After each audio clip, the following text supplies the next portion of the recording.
Saudações, eu sou Alcides Miranda, sou médico, professor na Universidade Federal do Rio Grande do Sul, cursos de graduação e pós-graduação em saúde coletiva,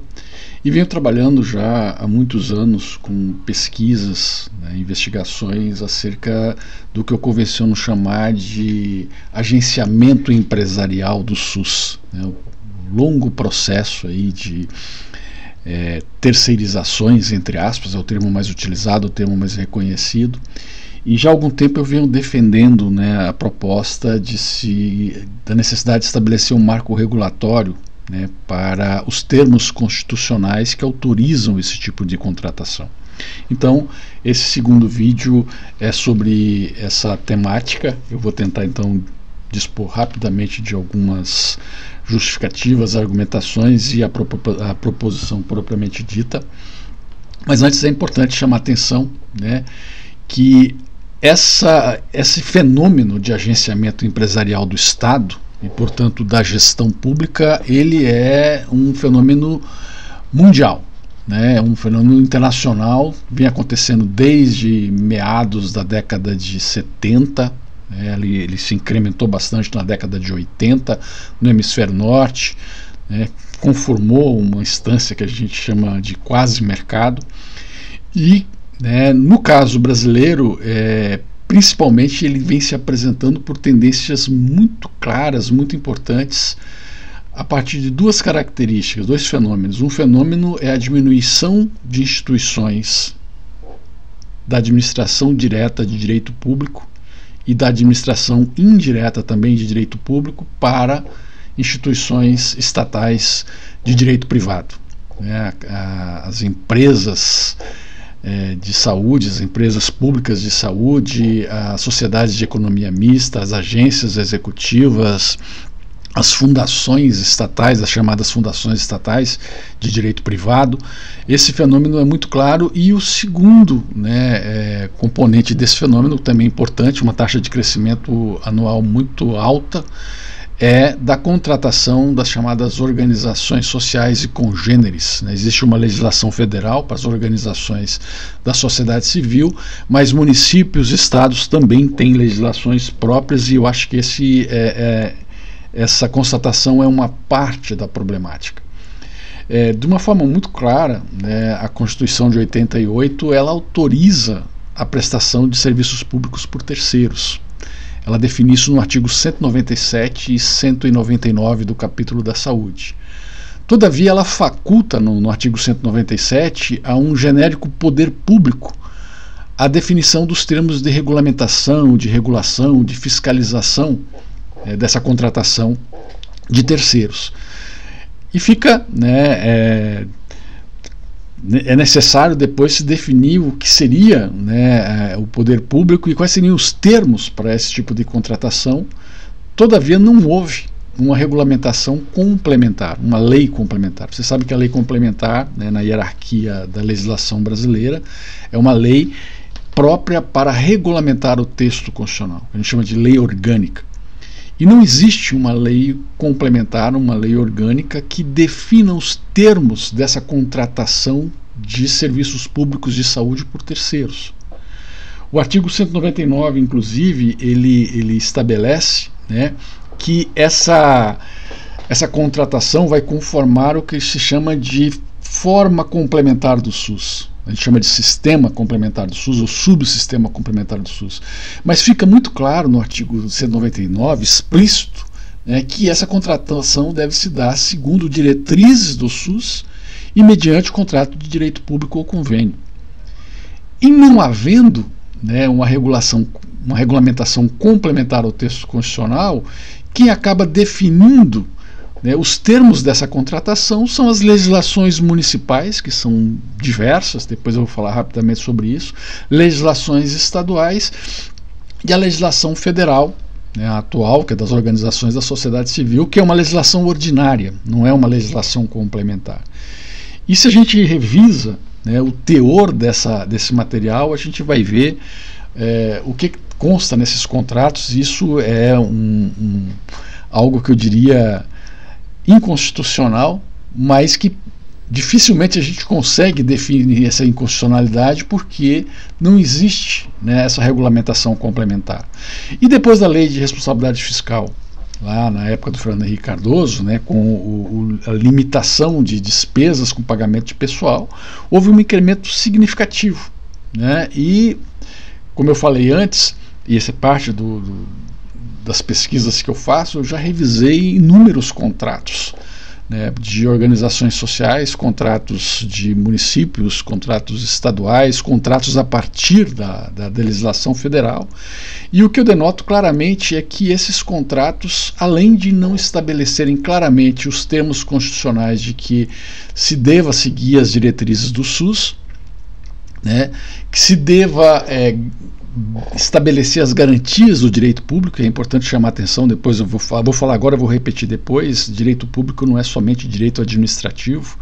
não é somente regime de trabalho, direito público é a égide do direito social, das garantias do direito social, e nada disso consta nesses contratos, né? São contratos que versam tão somente sobre a produção de procedimentos biomédicos, quebrando inclusive o princípio da integralidade. Então, esse é um problema. E o outro problema importante é que esses contratos, além disso, deixam margem, por não se definir claramente, né, os termos de controle e de avaliação do desempenho desses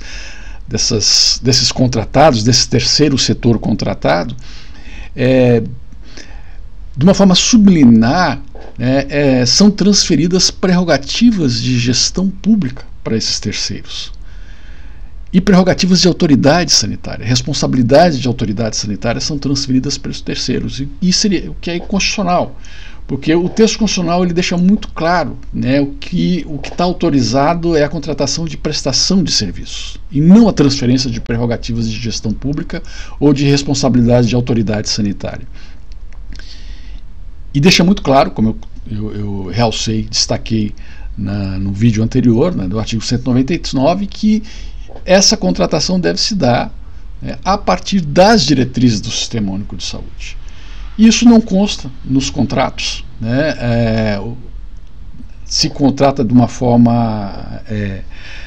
eu diria até irresponsável do ponto de vista constitucional, se transfere responsabilidades e isso precisa, né, ser regulamentado. Então a proposta é, né, que seja formulada e aprovada uma lei complementar ao texto constitucional, uma lei para regulamentar o artigo 197 e o artigo 199 da Constituição Federal, definindo claramente que a contratualização de terceiros para a prestação de serviços públicos deve se dar a partir do marco jurídico do direito público, e aí deve se definir nessa legislação complementar quais são os termos de salvaguarda de garantia do direito público. É importante definir quais são os termos de acessibilidade, de integralidade, de controle social, enfim, das diretrizes do SUS, como está no artigo 199, e, portanto, todos os contratos realizados por municípios, estados ou governo federal, junto a essas associações privadas sem fins lucrativos, entre aspas, né, que são credenciadas como organizações sociais e congêneres, deve se dar a partir, né, dessa regulamentação complementar. Inclusive, é muito importante que haja uma definição nessa lei complementar, né, de quais são os termos para o controle, para a regulação e principalmente para a avaliação. A avaliação do desempenho desses contratados não pode se dar a partir somente do quantitativo de procedimentos biomédicos realizados, né, de consultas, atendimentos realizados. É muito importante se definir claramente quais são os termos de priorização, de equidade no acesso, né, quais são os termos de eficiência, de eficácia, de efetividade. A eficiência não pode ser somente eficiência, despesa orçamentária sob benefício eleitoral, como muitas vezes acontece, né, quando o agente público, né, o gestor governamental contrata essas associações privadas, essas organizações sociais. É muito importante que haja uma regulamentação muito clara sobre o que deve constar em termos de metas a se alcançar, né, e não somente procedimentos a serem produzidos, né, um perfil de necessidades, de prioridades, de garantias de acesso, de produção, é claro, também de procedimentos, mas do impacto disso com relação ao estado de saúde das populações. Então isso não consta, e por não constar, cada prefeitura, cada governo estadual, até mesmo o governo federal fazem contratos que são ridículos, porque só consta ali número de atendimentos que devem ser produzidos. Então essa é uma necessidade. É claro que ao defender essa proposta, eu não estou dizendo que a gente deva ser favorável a esse tipo de agenciamento de terceiros, mas isso está na Constituição. Enquanto a Constituição não for modificada, a gente teria então que lutar para que isso seja regulamentado nos termos das diretrizes do SUS, como eu disse antes, e sob a égide do direito público. Então, é muito importante deixar claro, vou só demarcar, vou realçar, repetir, o direito público, conforme está no artigo 199 da Constituição, não é só a questão do direito administrativo do regime de trabalho. Não é só transferir para essas contratadas por essas OS, que vão inclusive precarizar as relações de trabalho, mas assumem muitas vezes inclusive gestão do trabalho de servidores públicos, que